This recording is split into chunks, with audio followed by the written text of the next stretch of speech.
dengan DPC HPI Solo Raya. Tahu DPC HPI Solo Raya? Berlokasi di salah satu kota di Jawa Tengah ya. Dalam channel ini nanti akan ada banyak konten-konten ya. Namun pada kali ini kita akan coba mengangkat kegiatan HPI Solo Raya di masa pandemi COVID-19 ya.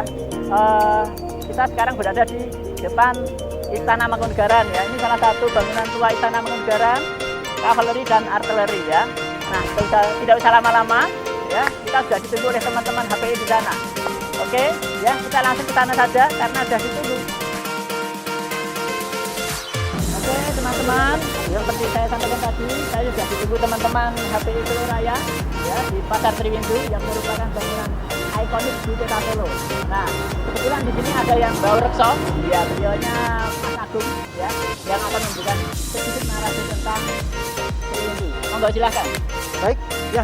Terima kasih, selamat. Jadi saat ini kita berada di area, tepatnya yaitu di depan salah satu ikon ini, pasar tradisional. Yaitu pasar tradisional barang antik, namanya disebut pasar antik. Dulu namanya adalah Windu Jenar.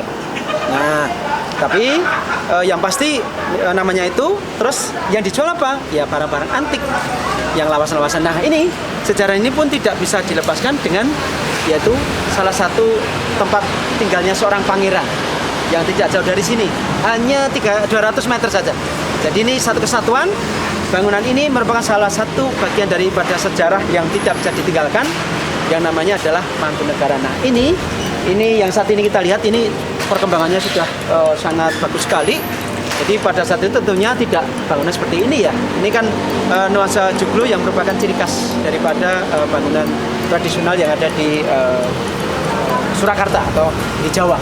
Nah kembali, jadi saat ini kita sudah berada di area Pasar Antik Triwindu yang merupakan salah satu heritage pasar yang ada di Kota Solo, karena ini umurnya sudah lumayan, karena sejak tahun 1939 yaitu di era Mangkunegaran yang ke-7, lebih kurang 3 hektar. Nah yang paling penting sahabat semuanya, teman-teman, jadi kalau kita berkunjung ke sini, mau bertransaksi wisata di sini, ya berbelanja tentunya, shopping, ini sudah mengikuti standar protokoler loh. Yaitu begitu datang fasilitas komplit apa yang dibeli, terus ada fasilitas pendukung yaitu berupa toilet yang memadai untuk para tamu-tamu. Silakan kunjung. Terus ada tempat cuci tangan. Nah ini karena ini kan salah satu protokol tadi. Nah kaitannya dengan ini ternyata sekarang juga di bawah satu wewenang dinas ya, kedinasan yang dulu mungkin dikelola oleh kerajaan, terus oleh pemerintah. Nah pemerintah pun turunannya adalah yaitu dinas perdagangan, jangan lupa loh, bukan dinas pariwisata tapi dinas perdagangan. Nah nanti kita harus selalu bersinergi yang menjadi satu bagian daripada keberadaan pasar antik itu. Kota Solo ya, yang mana kita bisa lihat bahwa di sini ada pintu gerbang khususnya untuk masuk ke wilayah area keraton ya. Ini merupakan keraton yang sangat bersejarah sekali, karena bila dibandingkan dengan Jogja, Keraton Solo ini lebih tua usianya dibandingkan Jogja. Nah selain itu, di Gladak ini merupakan pusat perbelanjaan terutama bagi wisatawan domestik maupun internasional yang mau belanja batik dengan harga murah. Kita bisa lihat di sana ya, ada beberapa tempat shopping yang sangat menarik. Nah selain itu di sini juga ada patung Slamet Riyadi, merupakan seorang pahlawan juga yang sangat tangguh dalam melawan penjajahan Belanda zaman dulu ya. Sesuai dengan nama jalan yang diambil di jalan protokol yang berada di depan kita ini, nama jalannya yaitu Jalan Slamet Riyadi. Ya, sekarang kita tepat berada di depan daripada Pasar Gede Harjonegoro, yang seperti yang saya sampaikan di sebelah kiri atau dari sebelah selatan daripada Pasar Gede Harjonegoro ada wihara atau kelenteng, tempat peribadatan dari 3 agama, yakni Konghucu, Taoisme dan Buddha. Ya, sebelum kita masuk, kita cuci tangan dulu baru masuk ke dalam.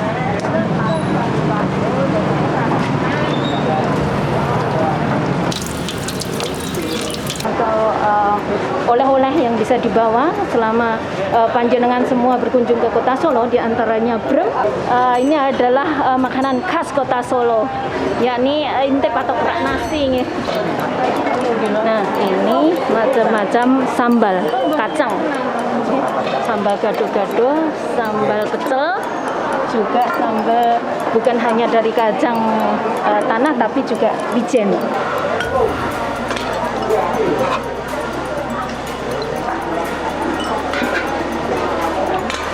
Matur nuwun sangat ya. Inilah salah satu depo dawet yang ada di Kota Solo, yakni yang cukup terkenal, yakni Bu Dermi, di mana konon ini merupakan salah satu dawet langganan Pak Presiden. Dan kita berada di tengah-tengah posisinya di Pasar Gede ini. Dan di sini ada berbagai macam jenis empon-empon, yakni bahan jamu yang masih segar. Nah, selain jenis empon-empon ini, di sini juga tersedia berbagai macam herbal kering yang bisa dibeli di sini. Teman-teman semua, kita udah sampai di daerah Kampung Sewu namanya ya, tepatnya di daerah Beton. Nah, ini adalah pinggir Bengawan Solo, yang sangat fenomenal. Di Desa Wiron ini, Kecamatan Mojolaban ini, yang masuk Kabupaten Sukoharjo ini, masyarakatnya yaitu beraktivitas sebagai home industry. Contohnya kerajinan gamelan. Nah, kerajinan gamelan, di mana salah satu musik Jawa ya, yang biasa sering kita dengarkan dan ditampilkan di mass media cetak maupun elektronik. Ada lagi yaitu masyarakat yang bergerak dalam bidang apa? Yaitu pembuatan alkohol yang merupakan kebutuhan untuk bidang kesehatan. Terus ada lagi yaitu masyarakat yang bergerak dalam home industry, yaitu berupa pembuatan genteng, produksi tempe, tarak. Nah, itu bisa kita jumpai yang tersebar di beberapa titik yang ada di wilayah ini. Yang jelas saya tidak mau sampean itu seperti kata Ebit Ki Adi. Apa itu? Berjumpa dengan bayang-bayang. Nah, ini kan enak tenan barang. Berjumpa dengan kenyataan. Nah, ini kenyataan. Oh, ini sudah jadi. Ini sudah jadi. Ini habis dari freezer saya ambil. Javan fries. Javanese fries. Javanese fries biasa. Ya, ini luar biasa sekali. Sejak kapan Bapak ada tergelitik untuk tertarik untuk menekuni ini, Pak? Ini Kak sesuatu banget gitu loh. Kalau saya kenapa sampai betul-betul ada kios gitu. Sejak kapan Pak itu, Pak? Menjadikan Pak itu. Penasaran ya Pak itu. Kalau mulai ini ya sejak dinyatakan corona dan karena pandemi. Oh gitu ya. Itu ya. Jadi awalnya waktu corona masuk itu saya masih bawa tamu. Singkong dari mana sih ini? Dari lokal Sukoharjo sini, apa Karanganyar, apa Wonogiri? Kan sekitar kita ini kan penghasil singkong juga banyak. Ini dari Wonogiri atau dari mana sih Mas Haji? Mantap, ya.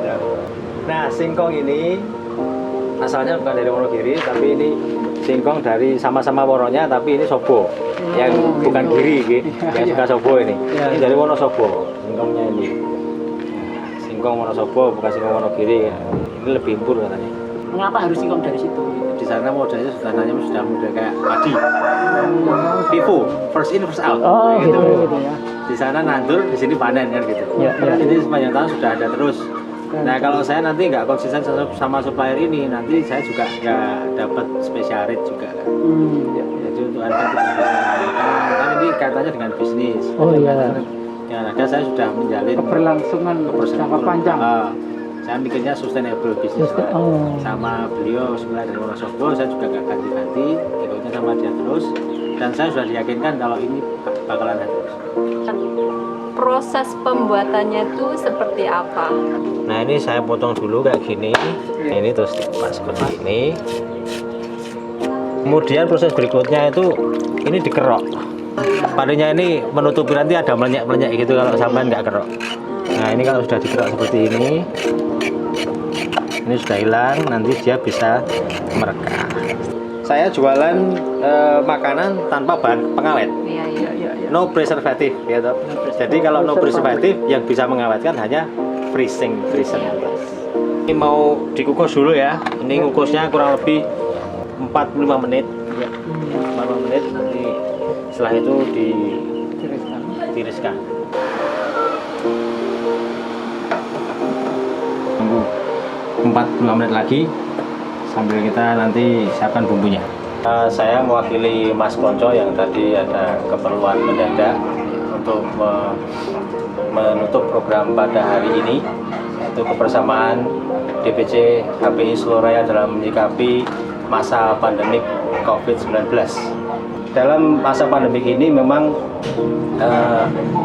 saya harus berjuang untuk bertahan hidup, tapi akhirnya saya juga memilih untuk berkembang di masa krisis yang tadi disampaikan Mas Ponco sebagai growing in crisis. Saya membuat singkong keju frozen. Nah, mudah-mudahan kebersamaan ini bisa menjadi contoh DPC-DPC yang lain di Indonesia agar supaya bisa bertahan bersama-sama ya, karena dalam masa pandemik seperti ini jelas kita sangat terpuruk. Tanpa kebersamaan kita tidak akan bisa bertahan. Bila mana perlu kita harus berkembang dalam krisis ini, growing in crisis. Jadi demikian yang dapat saya sampaikan. Terima kasih semuanya, Mas Agung, Mas Ros, Mbak Wida. Terima kasih banyak atas kunjungannya. Mudah-mudahan kita bertemu lagi di lain kesempatan dengan acara kebersamaan HPI DPC Seluruh Raya yang lebih baik lagi. Wassalamualaikum warahmatullahi wabarakatuh.